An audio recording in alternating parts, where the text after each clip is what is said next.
So what we started doing was just building the use cases for the customer and giving them the entire use case and the ROI analysis that they could present to their board with their branding and all of the information that we've gathered to try to make it as light of a lift as possible. Candidly, the platform that we had set was just not built for that scale. And so we made the tough decision to stop selling and just rebuild the platform. And so we rebuilt the platform to make it an enterprise grade AI platform. And then we introduced this AI process center, which alleviated the burden of getting all of this in from the human head. The biggest hindrance we had was, let's say I'm selling to you. You're like, all right, that sounds good. Let's get started. We'd sign the contract and we'd say, just send us the SOPs that you have for the process. And that's how we would get started to train the agent. And we would go into months where the customer would just kick the can down the road to not write up an SOP because nobody wants to sit there and write an SOP, or they have them, but they're old. So what we did is we created an SOP recorder into the platform. And so they can go to our platform, it records the screen, obviously records the audio and tracks all the metadata from the clicks. And that's how we build out the SOPs.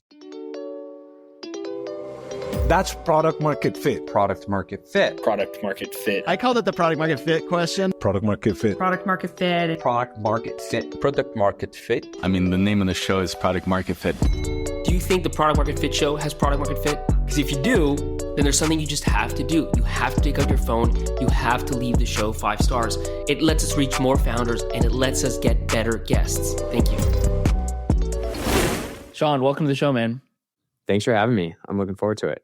Same here, dude. I mean, you're on one of those like now becoming classic AI stories, right? You started like less than 2 years ago. You've raised over $30 million now, doing millions in ARR and growing very, very fast. And you were telling me maybe a few months ago, you were going up against a very well-known, we won't say the name, but a very well-known like large AI enterprise, one that we would all recognize on these 2 large enterprise deals. And you're putting your best foot forward, but you also effectively assumed that you're going to win neither of them because, you know, long odds. And you didn't win one, you actually won both. Tell us that story because that's kind of the product market fit moment. Yeah, I'm happy to. I actually told our board members that I thought it would be a 5% chance and don't get excited about it just because I thought it was such a long shot at the time, you know, and especially when this started all the way to as we came to the end of it last year, we were still, I mean, less than obviously 2 years old.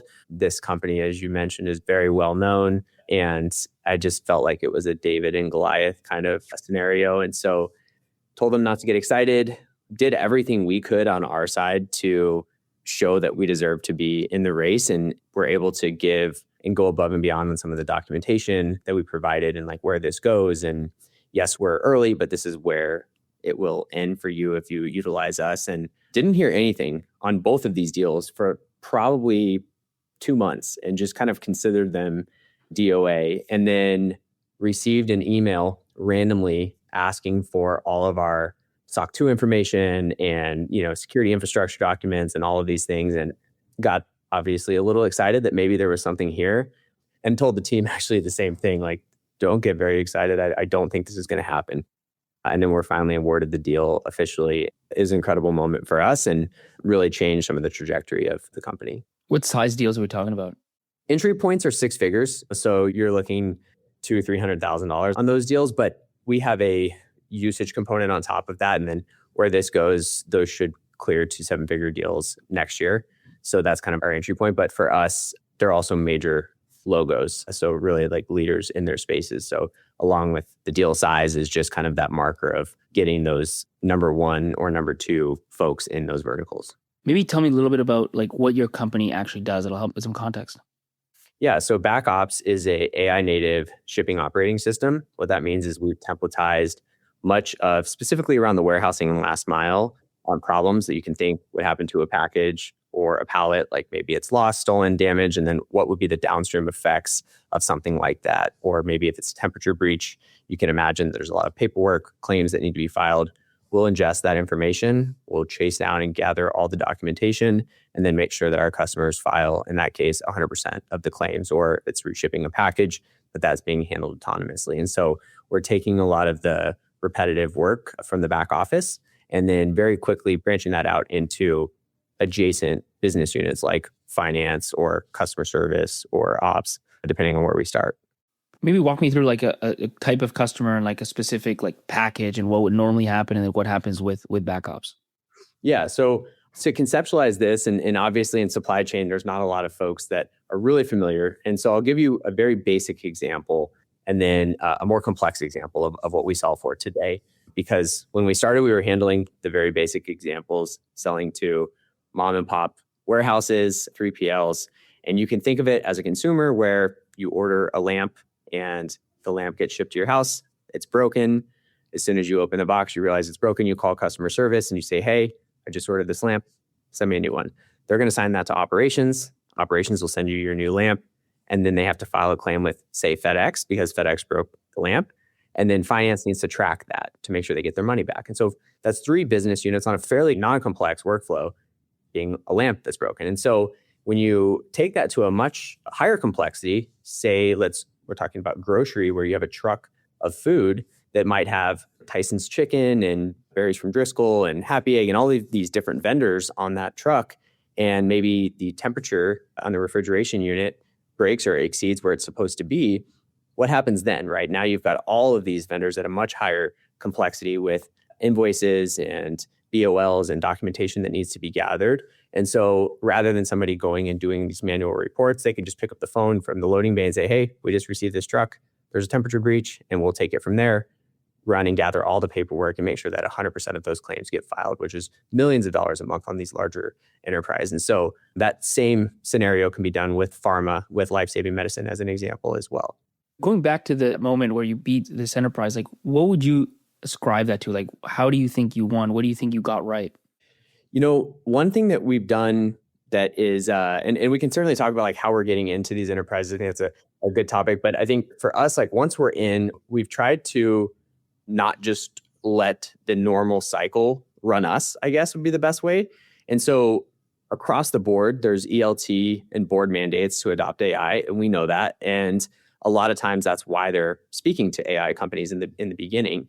And what we know that they're going to have to do is show a business use case of why would we entertain this vendor and what does this look like? So what we started doing was just building the use cases for the customer and giving them the entire use case and the ROI analysis that they could present to their board with their branding and all of the information that we've gathered to try to make it as light of a lift as possible, with our solution being like the center of that, being embedded in basically not just educating on AI, but educating BackOps' actual impact. And so I think that probably contributed to a bunch of the unlock where when they're thinking about the AI solutions or maybe the vendors, the deck that's being presented is hopefully the one or the majority of what we send to them. And so we did that on both of the deals. And I think that that was probably a big contributing factor. And then going back to the beginning, I mean, how do you end up AI for supply chain, kind of automating, back office operations?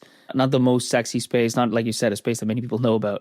Yeah. So most prior to this, I was at Amazon, started in Amazon as a global sales leader in Amazon's marketplace. So, when you go purchase something off of Amazon, that's the marketplace.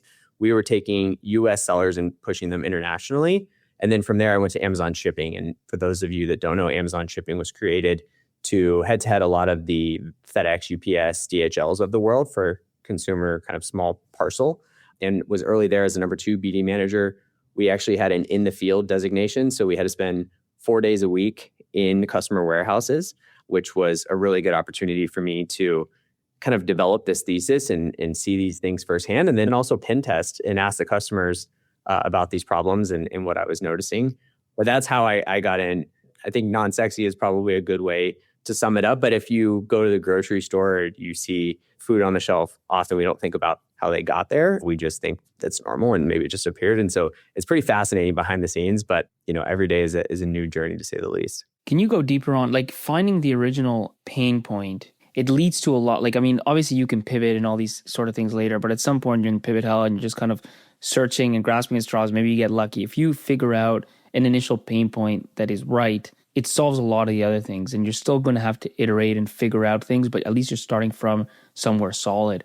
Can you maybe go deeper on those initial, like you're spending time, you're in these warehouses, you're seeing things, at some point you start asking questions, How do you structure that? How does that happen? What are you asking? Like, just tell us more there. Yeah, I'd happy to. So as I was starting to develop this thesis, I would talk to the owners of these businesses and ask them what their number one problem was. And what I was hoping that they were going to tell me was like some sort of workflow that they all had in common, that there was this big problem. And it actually is not. The biggest problem that they had was churn, is what they would tell me. And it derailed kind of my fact finding for a little bit until I was able to deep dive into like why that churn is happening. You're going to have churn on the folks that are doing like the physical labor, and there's nothing, for us that we're going to touch necessarily on that side. But if you look internally in the admin side, and the customer I'm thinking of in my head, they were churning this person once every 6 months or so from an administrative perspective. You're talking about retention on their employees, not customers? Correct. Yeah. Retention on their employees. Yeah. That's the biggest problem that they're facing is they would teach them, it would take them months to get up to speed, and then they would leave. And if you watched, and that's what I had the ability to do, is watch what these folks did on a daily basis. And 85% is the exact same thing every single day. It's reshipping the package, it's filing the claim with the carrier, it's talking to, multiple shipping vendors or doing coordination or saying, where's my stuff, and doing a quick tracking lookup and giving it back. And so in talking to these folks, that's the biggest part they actually didn't like about their day. And they'll tell you they enjoyed the complex, like maybe it's something that's new or it's more of like a complex edge use case that is not happening. But the day-to-day of reshipping and going through these monotonous kind of over and over, that's where the biggest opportunity was. And so what I started to do was say, well, hey, if, when that came in, if you didn't have to go reship the package and file the claim with Amazon and just did it automatically, would that be something you're interested in? And they would be like, yeah, absolutely. Amazon's doing that. And I say, no, I'm just curious, if that would be of value to you, right? And I was able to talk to probably 85, different warehouse owners and admin folks, in this time. And at that point, felt like I had enough. Of the 85, was it, all 85 of this problem? Or was it like there's 20 that have the problem, but they really have the problem? Do you know what I mean? Like it's just an intensity thing, or it's just a breadth thing? It's a breadth thing. I mean, if you look at, you can kind of assume it's a scale problem. If you ship, 100 packages, you can assume approximately 8% might have, 5 to 8% will have some sort of issue. Again, lost, stolen, damaged, not the right thing, delay. And that perpetuates with scale, right? So then if you ship 1,000 packages, right, or 10,000, and that number just continues. And so what you have to look at is what is the non-controllable for all of these customers? And it's the carriers. They're all using UPS, FedEx, DHL, On Track. And, these things are built to not necessarily to save packages, right? They're built for speed, right? You're trying to put something into a box that is going to be the closest length, width, depth that could fit that package, not a bunch of padding. And so it's kind of built against the system to begin with. But it's really reliant on the carriers, which all of them are using the same carriers, and they don't have much of an option there. But so of the 85, most of them you found had this like retention problem with labor. Correct. Almost all of them. There was certainly a handful of folks that have had people there for many, many years with no employee churn. And even then we would sell an efficiency play to them and basically say, hey, the majority of these that are coming in, you don't have to do anymore. And they were still excited about that. So it didn't necessarily have to be correlated to churn, but it was more efficiency driven than anything across, both of the realms. When did you decide to leave Amazon and go all in on this? So July 2024 is when I quit Amazon and had probably started this fact-finding journey maybe in February or March. So it was 3 or 4 months of making sure and looking at what's happening in the market. When I looked, there was a lot on the freight side, but there wasn't a lot on the warehousing side. I thought it was an underserved market. And I also thought that having some domain expertise was helpful. And we'll talk about this, but we still use that today. And again, just making sure that when we're going and talking, I'm using specific examples to cite, like, are you having this exact problem? And is it causing this exact pain point for you so that they could relate? And so after July 2024, left Raise Venture within weeks, actually, of quitting. And then we were kind of off to the races. This is your first startup? It is, yeah. How did you raise so fast? How did you structure that? So I didn't really know the venture game. I didn't know that the warm intros were quite a thing. So I was just emailing VCs. And it did work, for the initial check that we got in. It actually was from 10 VC, and very quickly Gradient had reached out to us maybe like a week after that. So I think once you're in kind of the ecosystem you're in, and then they end up leading our pre-seed. But to answer your question, I mean, it was literally just me sending a bunch of emails with a quick background of what we were building. And I feel lucky because I understand now I understand that that's a long shot and maybe probably the hardest way to get in. But first time founder, non-YC, still early, kind of pre-product. Like it's, obviously AI is making it so that there's more pull and there's more interest in funding companies, but that's not an easy place to be in. And it sounds like you raised relatively easy. I have to guess, like, besides, you and the team, the fact that you had talked to these 85 people and were from the space and really understood the nuances of the pain point, must have been a huge reason for why they saw like a bet worth making. Yeah, I think that was super important. And understanding too, more specifically, like how the technology would help these folks. I had kept a spreadsheet of all of the people that I talked to, what pain points that we talked about. And certainly there was things that it wasn't just like a perfect fit throughout like this river of gold. There was different things, but you could use what's coming from the agentic side and even RPA to say like, oh yeah, this could probably be solved fairly reasonably. And it was that coupled with the fact that they actually talked to customers. They asked for referrals. One of them went to the customer's warehouse and spent time. I didn't even know they were going to show up. He just showed up at this customer's warehouse and spent time with this customer. But I do think that it was kind of the combination of all of those factors. And the cards were a little stacked against me, to your point. And I wasn't in SF, I was in LA and, not quite in the ecosystem. So tell me, what was the first version of the product? Like what exactly did it do? So essentially the first version of the product was actually built into Slack. And so what we found was the majority of these 3PLs used Slack to communicate with their customers. If you're not familiar, very quickly, a 3PL, if Pablo and Sean, we're going to go get a warehouse together, we're going to go start to find e-commerce brands that don't want to store their own inventory, and they'll just pay us a fee to have it picked and packed. And also if the customer wants to return it, we'll manage it for them and we'll just charge them a fee to do so. And so the majority would have 30 or 40 brands that they fulfilled for, and they'd communicate with them on Slack. And that's part of what I noticed at Amazon is these guys are just communicating with 40 different threads of these customers asking for different order numbers or tracking IDs or unique identifiers and asking very quick things. I just need a status on this, or this was shipped with FedEx. It's been stagnant. Can you reship it with UPS? But very basic. And again, 85%, or you could call it 8 out of 10 of the requests could fall into 2 or 3 buckets. And so what the first product was is we built into where they could tag our bot on Slack and give it a command to then go execute. So it could be like, go reship package 1, 2, 3, 4, 5, or, file a claim with ABC carrier. And so that's where we started. It was very basic, and that's really kind of all it did. But quickly, the customers would start to ask for things that are way outside of what we had built. Certainly we're on the roadmap, but way outside of, our comfort zone and something simple like reshipping a package.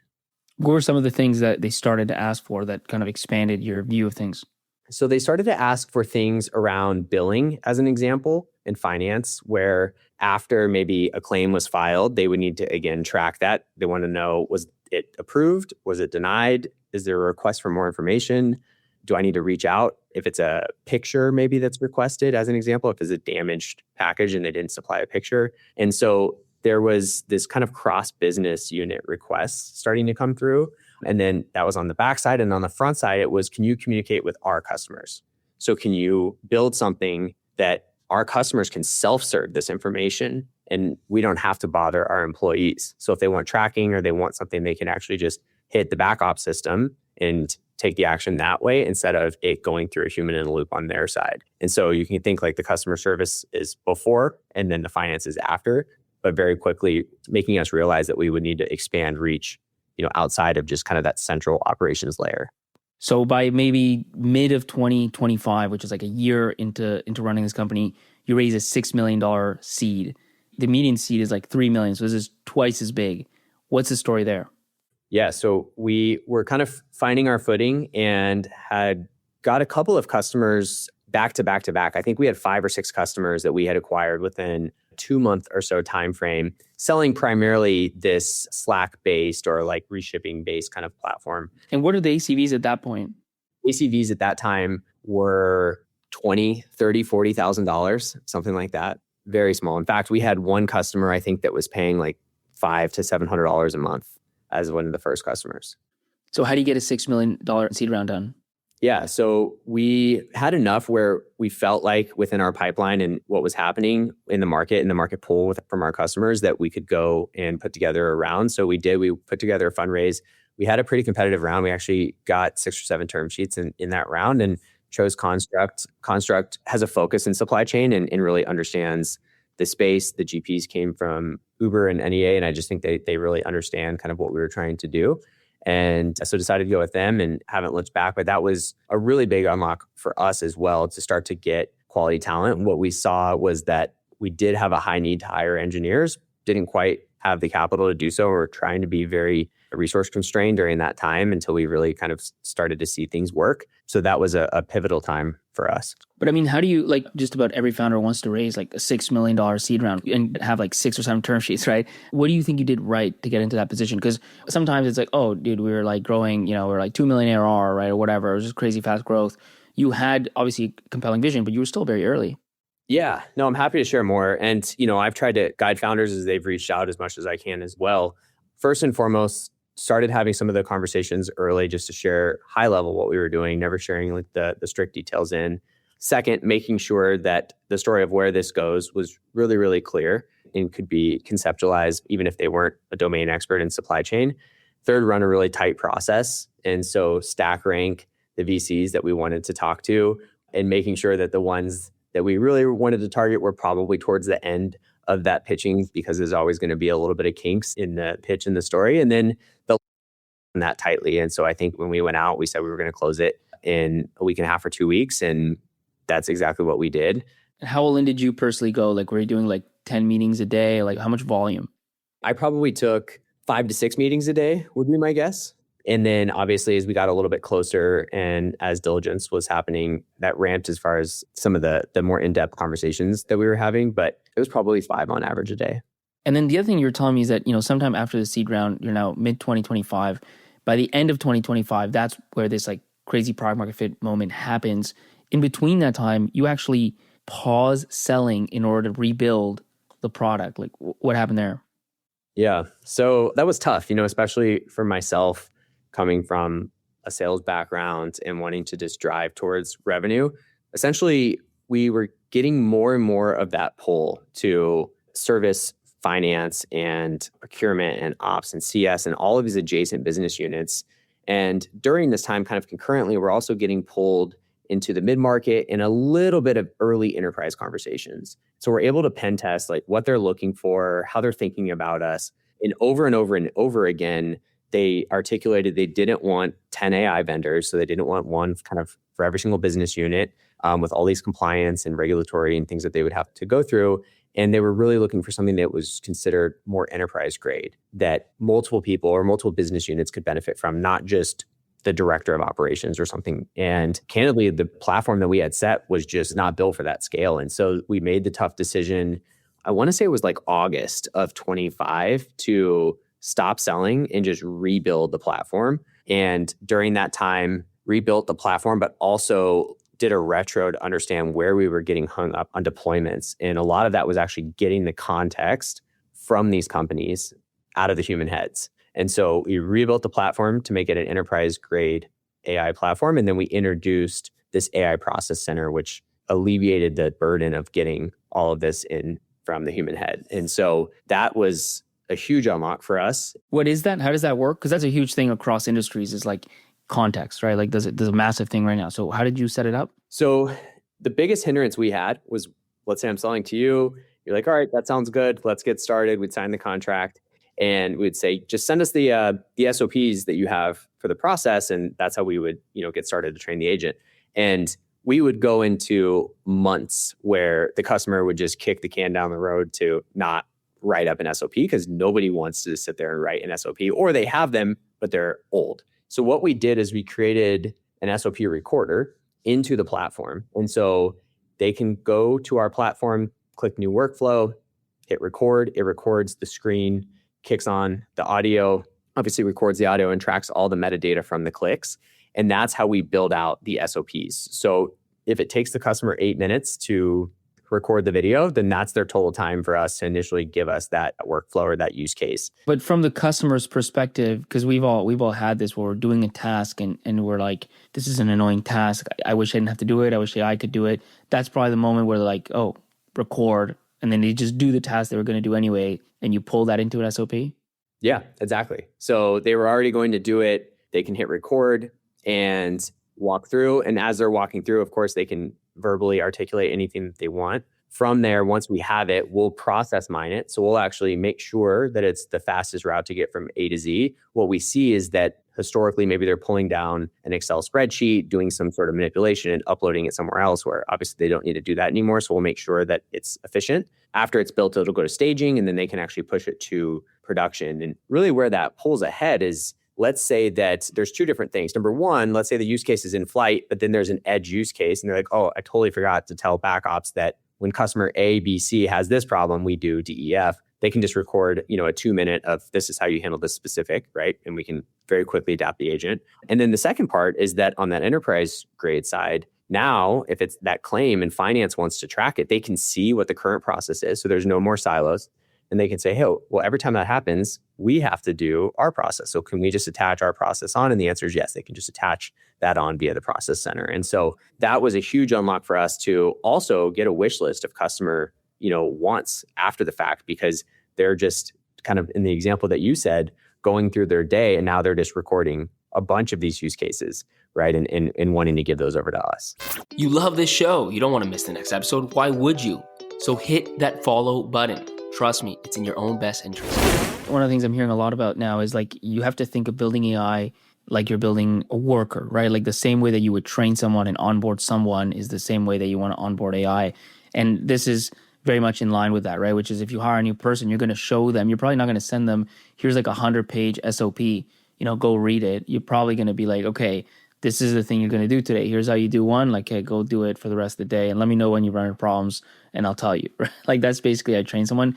The one question I have is, why have this friction of like hit record? The natural thing would be like, you're just always on recording and you like prompt them and you're like, hey, I just saw you do something. It seems annoying. Like, do you want that to be a workflow? What's the thinking there? Yeah, I mean, you're seeing a lot of our roadmap already. So already today, we're pairing the recordings with ticket data and email data to also measure some of those things. The always-on recording is where a lot of this process center goes. However, we're still in the early days, I think, of some of the comfortability of AI watching what they're doing. And we found that most customers have asked that we start it this way and eventually would be okay with more of like a screen watching type scenario. But for right now, have felt the vast majority think it's a little too much too soon. It's an important thing, especially in enterprise. The security and data piece is obviously huge. And I've seen this before where if your initial product can be simple from a security perspective, and simple usually means, with something like always on recording is definitely not simple because the access that you have is uncontrolled. Also, if you don't touch customer data, like if you can have something that somehow sits on the side and you sometimes can't, but if you can, you're going to get in way faster. And if you can at least add some controls, that's also going to help. And then, you work your way to full visibility on everything. It might sound like the best place to end up, but if you try to have that as a line, you won't get into these enterprises to begin with. Totally agree. And there's a reason the system that's built today works because they're picking and choosing what systems access and what information we're getting and what workflows we're getting. And obviously with an always on scenario, either a human would need to toggle that off if they're going to do something sensitive and remember to do so, or you have always on, you might have recorded something that. And so I think that the technology that we're building also still has some ways to improve to make sure that those safeguards are in place at the enterprise level. But I do think that something similar will become the norm as it relates to gathering inefficiencies within a large organization and being able to have better visibility into what those tasks and workflows are. Another thing that you mentioned there is this idea that nobody wants to have 10 AI vendors. In the old world, like 5 years ago, right, in the SaaS world, people would talk about nobody wants to have 10, 50 SaaS apps. You'd rather have all in one. It sounded right, but it wasn't true, except for the enterprises that bought Microsoft. In most cases, you did have this world of best of breed apps. Everybody's in a silo. They're great at what they do. And you end up with, large enterprise would have 50 of these apps, and that's just the way the world works. And so many different people try to come in and stitch them together. It's not a thing, again, unless you're Google or Microsoft. In this world of AI, that seems to have changed. We had, for example, Serval on, and Jake was telling me about how he's rebuilding ServiceNow, this entire behemoth of a 20-year-old company, instead of building on top. In the past, you would say, okay, take ServiceNow, you're not going to move that. I'm going to build AI on top. And yeah, it's a dependency that's annoying, but what else am I going to do? And now you're like, I'm going to rebuild ServiceNow. In your case, something similar where you started with this Slack bot and maybe you could have verticalized and stayed, okay, well, we're just going to own operations. Somebody will do finance later. And yet what customers are demanding is, no, you need to be across. Maybe tell me more about what you're feeling on the field, what you're hearing from customers around this concept of one platform that can kind of do it all. Yeah, I'd be happy to. And I think there's probably a lot of synergy with the way that Jake looks at it as well. I think what we're hearing from our customers is if this thing is going to be really effective, it has to take the end to end of that entire workflow. And so if I have to insert a human in the beginning to take the phone call and understand, what the tracking ID is and whatever the problem is, and then at the end, finance or, whatever department has to go do all of these additional actions, it's not that beneficial. You're actually selling or solving for a very small sliver of a minutia that is not that impactful across the company. And that means that I'm going to have to go get either more humans or other vendors to service the rest of that. So what they've been adamant on is not that you necessarily have to, let's say it's a 40-step process, not that you have to take the entire 40-step process across 5 business units right away, but the ability to maybe start from the beginning and build a classification system and then kind of take that piece by piece is important because they are trying to establish relationships with AI vendors that they trust that are taking more and more as it relates to not only complex workflows, but maybe there's opportunities like the claims where only 20% are getting filed. They're looking to hand those off to a reliable person that is going to take, the end to end. And so for us, that has been something that we've really indexed in making sure that is it possible for us to actually take that entire workflow? And if it's not, we'll tell the customer too and say, hey, there's actually a dependability here or there's something that might block this. But that's been super impactful. And I think that's really where it goes is all of these point solutions will become a commoditized layer here very quickly. And you have to think the simple ones are going to be able to be solved with things like Cloud Code. And we're seeing a lot of that already today. And so I think that where a lot of our moat and where the customers look at us as a more of a one-stop shop is the fact that we can go deep and we don't need API access as an example. And we can call and email these carriers and gather documentation and do a lot of the things that before they had to have humans do. I think it's interesting to compare the before and after, the SaaS app world and this world. As much as synchronization always mattered, if you think about the apps we would all know, right? You might have had Slack to message people on your team, Superhuman or Gmail to email people externally, Miro to whiteboard stuff and collaborate internally, Notion to write up docs. And yeah, in a sense, it'd be cool if they all talk to each other. And that's kind of your Microsoft suite option. But it doesn't really matter that the data doesn't go across. It doesn't dramatically change the value prop. And in many cases, why these apps are all big in their own right, you'd rather each of these tools be great at what they do than be mediocre at what they do, but somehow synchronize. In the world of AI, and as I'm thinking about the value you're delivering, which is you're taking something that touches many departments and moving and solving the entire problem across, the data sync is critical. If they have 10 AI vendors, like they would have had 10 SaaS apps, you absolutely are going to need to talk at each step of the way, right? As you do all these handoffs, which every single one, and they're going to have to all fully integrate together, which then raises the obvious question, well, shouldn't it just be one product, which is what you've built? But that's a big change. Data has been talked about for a long time. It's not until very recently that, at least in my eyes, it's clear not just the value of data, but the value of having data that follows a workflow all the way through.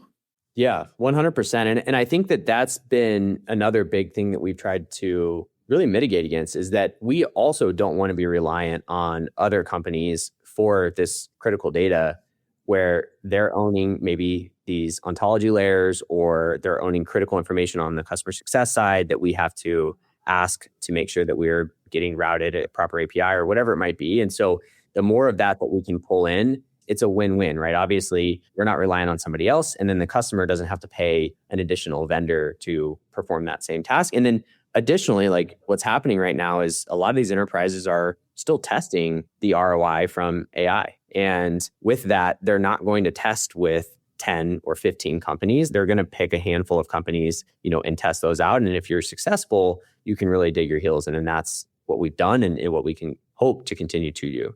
So let's kind of go deep, maybe really tactical on, because now you're mainly, you started with SMB, as you said, you moved up mid-market, you got pulled to enterprise.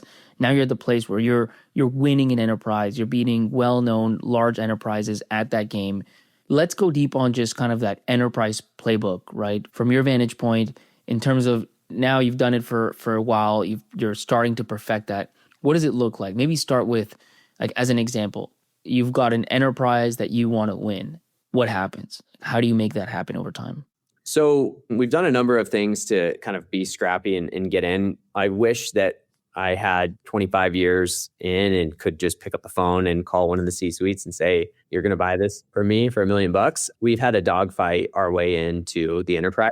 Just to add more clarity here, like these enterprises that you're selling to, is it just like 3PLs, but just bigger ones? Or what types of customers are we talking about?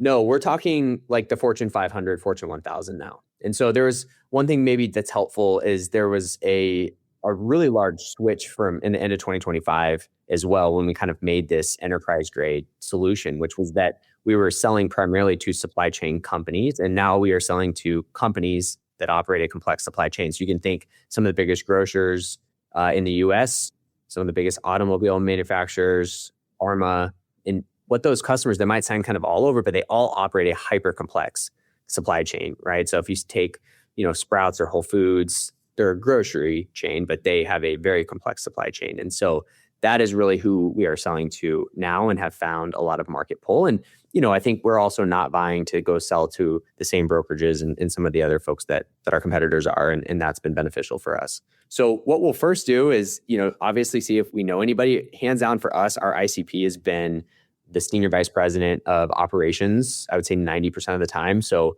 we'll go find that person on LinkedIn. We have sent champagne. We have sent donuts and bagels to warehouses. We will look and see, do we have anybody in common? I'll have as many employees as I can to see, and here's who we're looking to target. Do you know anybody? If we have the cousin's friend's brother's uncle, we'll reach out and say, hey, would you mind saying some words and maybe getting a meeting set up? And so we try to back channel first as much as we possibly can. And when we are approaching these enterprises, we also learned the efficiency playbook. And what that means is like going to these customers as an AI company and saying, hey, we're going to make you more efficient. What are your problems? Works almost never because they have so many problems and they usually don't know where to begin. But what we've changed to and where we've had a lot of pull is in the grocery example that I gave you, going with that exact use case to say, we know that you have trucks showing up that have temperature breaches on them. This is exactly what we built. This is what you can expect in the first 90 days. And here's the average that our current customers are saving by doing this. And so it's a very pointed, tailored use case to something that actually matters to them. And we're seeing that work 8 out of 10 times, I would probably say, where they will say, okay, this sounds interesting enough where I want you to have a conversation with the director of operations. And they'll kind of kick us down after that. They'll kick us down to the director of ops or maybe even the manager of ops. And we'll work really closely with those teams, doing a lot of cross-threading during that time, showing that, we can understand their use cases, building and conceptualizing what it would actually look like for them, giving them custom demos of exactly what they would be getting to get the buy-in and making sure that they have really clear line of sight and that we're getting the edge use cases and all that critical information. And then that's where that presentation comes in, because most of the time they're going to give a presentation to that same VP, and that VP is probably going to then give it to the board or the ELT or AI committee if they have one. And so that's where that comes in. We're putting all of that data in there, everything that we've grabbed from the use case information to the ROI analysis, and building this deck for them, sending it to them so that hopefully it's just one less barrier that we have from an entry point. So that's great as the high level framework. So let's kind of maybe dive into each step there. So the first one is, you identify the SVP ops. Okay, that's easy. Then you go and you figure out if you have, mutual connections. Do you start pinging? Do you kind of just set up, okay, we've got these 15 potential weigh-ins. These are the best. This is the best one, the best 3, the best 5. Let's do those first and see what happens. And within that, how meticulous are you about the messaging? Is it just like, hey, we're trying to speak to this person, I saw you connected, can you reach out? Or do you have like a much more crafted, very tailor-made message you want them to send? How do you think about all that? Yeah, so we will go off of the strength of the relationship in the beginning. So who has that closest connection? So again, if we pull 5 people in and we've established who our target is in the funnel meetings, then maybe somebody knows this person, or again, somebody's actually close. They used to work together. We'll always take that as like, a warm way in. And we're crafting the message that we want that person to send. I think where a lot of people make mistakes is they just say, hey, can you make an intro to Bill? I want to talk to him about what we do. It really doesn't set who you're asking the favor to do. It makes them do more work. And it doesn't really like feel like maybe it's a good fit because they have no clue what you want to talk to them about. And so we'll actually say, we built this, we believe he has this problem, and this is what we've built to solve it, as an example. Or we'll just put a copy paste message of like, can you just say this and just copy paste this to this stakeholder? And so we're trying to make sure that they don't have to like come up with this context, because they also might pitch us in a way that we don't want to be pitched. So we'll give them all of the context. We are also cross-threading a lot of the times between LinkedIn and email. So assuming that we don't have the warm intro, or we get the warm intro, but it doesn't go anywhere, we will cross-thread. So we will send them an email and a LinkedIn message, and they'll be different. Is it usually you, or is it an enterprise AE that's doing it? We were founder-led for a very long time, so it's just me. And then, with the enterprise AEs now, they will run them. And if they're getting blocked, I will, of course, offer to reach direct to the stakeholder. But right now, it's the AEs primarily. And so they will send the email and they'll send the LinkedIn, and they're hyper-personalized. So none of the AI sequencing, I think we're past that. Doesn't really work, very much anymore in my opinion. So like, again, coming back to the basics of that and picking up the phone. We've had a crazy amount of success on the phone lately as well. And so kind of just getting back to the basics of like what it used to be for enterprise sales. And what about like in person? Anything in person you're doing? We're doing a lot in person. Surprisingly, the conferences have been really, really successful for us. We were just at Manifest in February and actually closed 2 deals for Manifest already. And so that was great. And I think it's a good way to get in front of either folks that are in our industry or maybe even net new.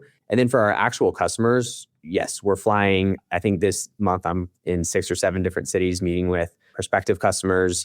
I think one of the big things that we're also trying to do is these like on-site activations with our customers. So if they're just becoming a customer, when we need to get all that context information that we talked about, getting that in person, and even if the contract's not signed, we'll fly out and meet with them. And it just helps to conceptualize like what this would actually be like, because we're workshopping it together. We're answering their questions live.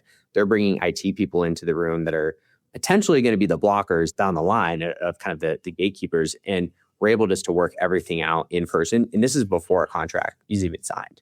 And so it's an investment on our side to do, but it's paid off multiple times. And so I think that that's also been a huge unlock, because a lot of this sell is educating the customer on AI as well. And so you have to pair that with making them feel comfortable of what it's actually going to do in their environment. What would you say is your kind of like reach out to first meeting ratio, conversion rate, if you had to guess? Let's specifically talk about the large enterprise. I think it's obviously a higher barrier to entry. Of every 10 reach outs, I would say we maybe get 4 that either eventually respond or respond in a fairly quick manner that would probably turn into 1 meeting if we're lucky, and maybe on a bigger scale. And I think if you had to push that out, it probably is something like, again, 30 or 40% of the time we're getting somewhere on messaging, half of those turn into a meeting, and then call it 10 to 20% of those actually turn into an opportunity. And if the person doesn't respond, what do you do? Like, do you just go to a different account, come back later? Do you stick them in some sort of nurture campaign?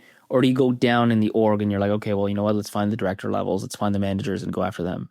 We'll go down knowing that we're going to get kicked down to probably that director level or manager level anyways.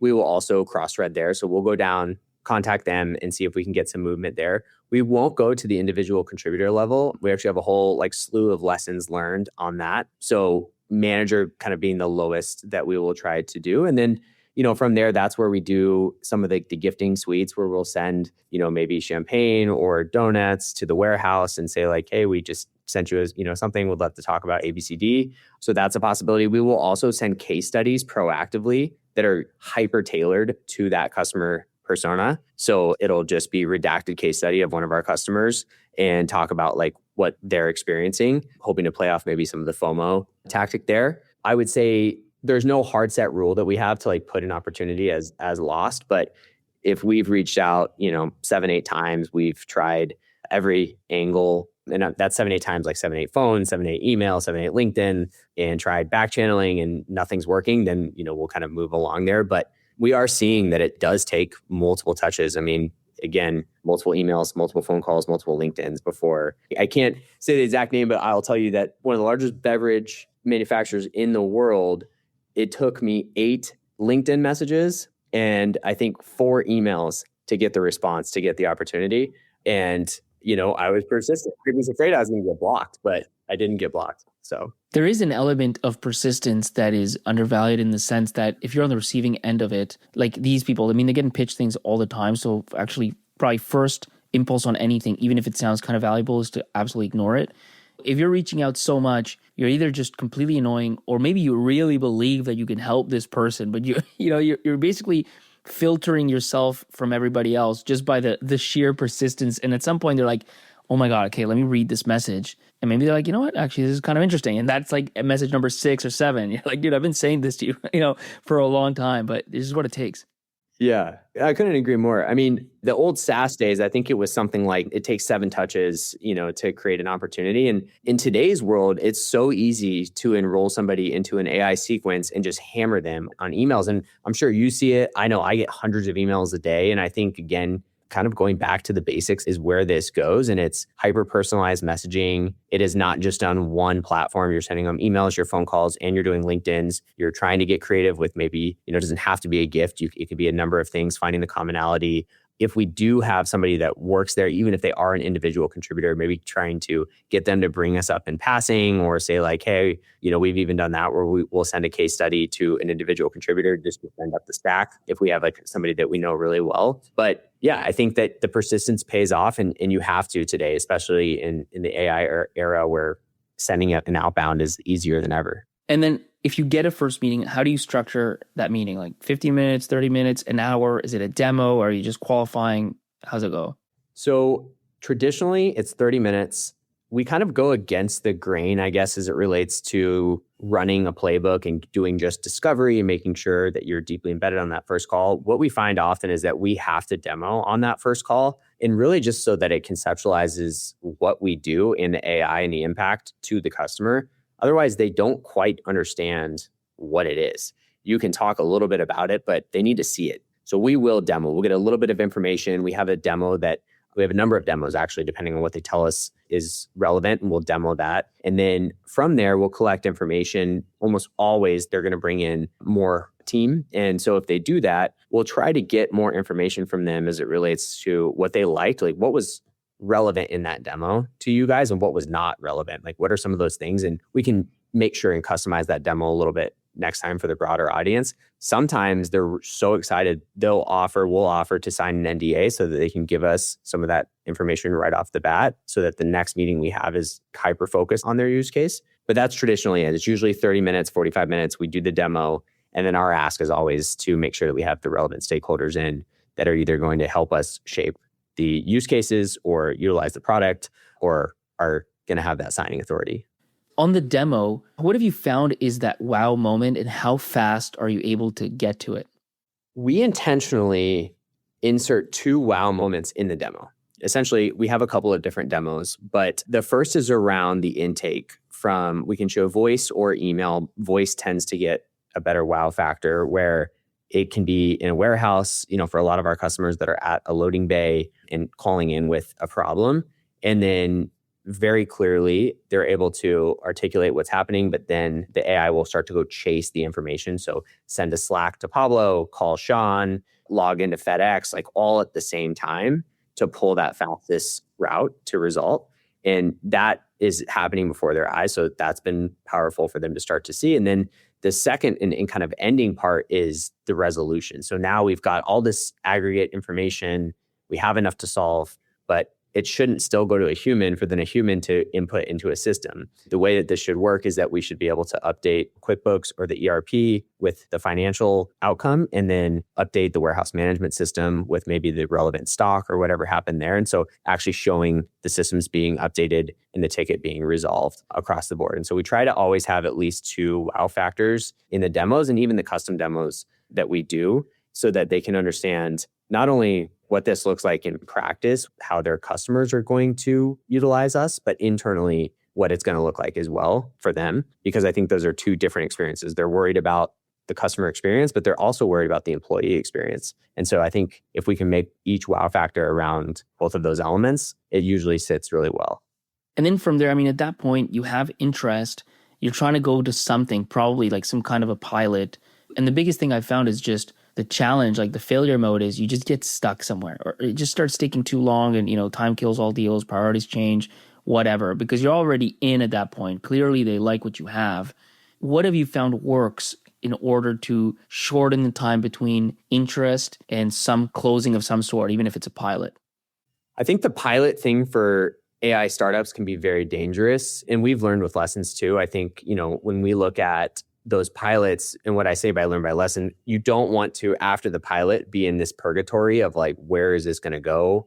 Yes, we're going to go to commercial contract, but that's got to go right back through legal. And, you might be still having your solution deployed. And so I think it's a dangerous area. The way that we do, we always try to push for a 1-year contract. But if we have to do a pilot with many of these large enterprises, they require some sort of observation phase. We'll build the pilot into the 1-year contract. So it's a 1-year contract, but it will include a 30-day pilot, 60-day max, but 30-day, hopefully, pilot that will auto-convert to a 1-year. And that way, all of the legal documentation and infrastructure and all of that's pre-approved. It's all part of the normal agreement and everybody's on the same page. Obviously, you need to make sure that you deliver in that 30 or 60-day window so that you can get that auto-conversion. But that's hands down the best way. And to answer your question, when you talk about like, how do you get it? That's a really good way because it still is a light enough ask to the customer. Their feet aren't necessarily held to the fire if they don't like it. But on our side, we've got some insurance that as long as we do what we said, we have that commercial agreement.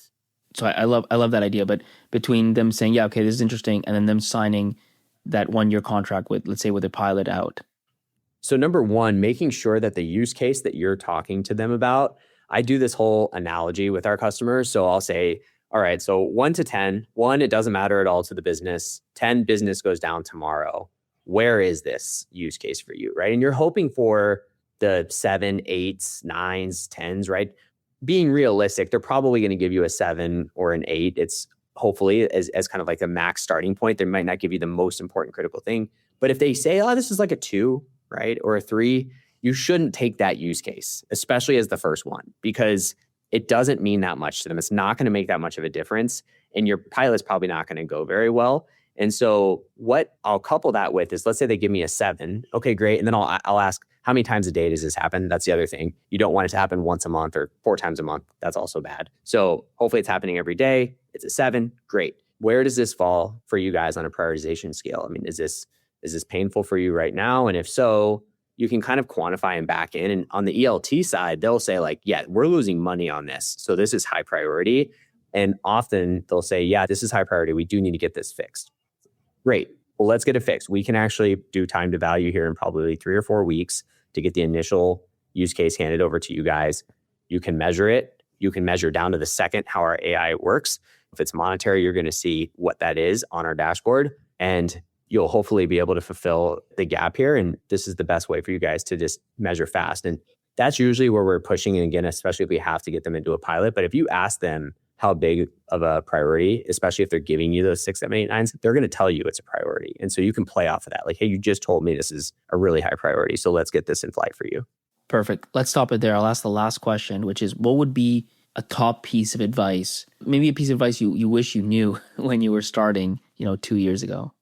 I think the biggest piece of advice is to be honest with yourself as a founder as well. I think that it's very easy to convince ourselves that either the problem that we're solving is really, really mission critical, even though it might not be, or that you get one customer tell you that it is like super important to your business. So you just take that and run as a blanket statement for like that entire vertical because one customer told you that. I think you need to make sure you do enough diligence and be honest with yourself on a retro, the feedback that you're getting. And I tell you that as like an important lesson because I've made those mistakes in blitzing our entire team based on one or two customers telling me some product feedback and going off the rails and quickly learning like it was just those one or two customers. It was nobody else that needed that. And so I think that principle from like very earliest stages, like you're trying to raise a pre-seed round and just figure out what you're going to do, all the way through even past where we are from an organization, you have to make sure you have a decent sample size and that you operate off data and not gut checks. And that's been, for me, probably one of the most powerful lessons and frankly, one that, you know, I still make the mistakes on today. Sean, thanks so much for jumping on the show, dude. It's been great. Thanks, Pablo. I appreciate you having me. So picture this. It's months from now, years from now, and one of your founder friends, a really close founder friends of yours, guess what? Their startup went bankrupt. And it turns out if you had just shared the product market fit show with them, they would have learned everything they needed to find product market fit and to create a huge success. But instead, their startup has completely failed. You have blood on your hands. Don't let that happen. You don't want to live like that. It is terrible. So do what you need to do. Tell them about the show. Send it to them. Put it on WhatsApp. Put it on Slack. Put it where you need to put it. Just make sure they know about it and they check it out.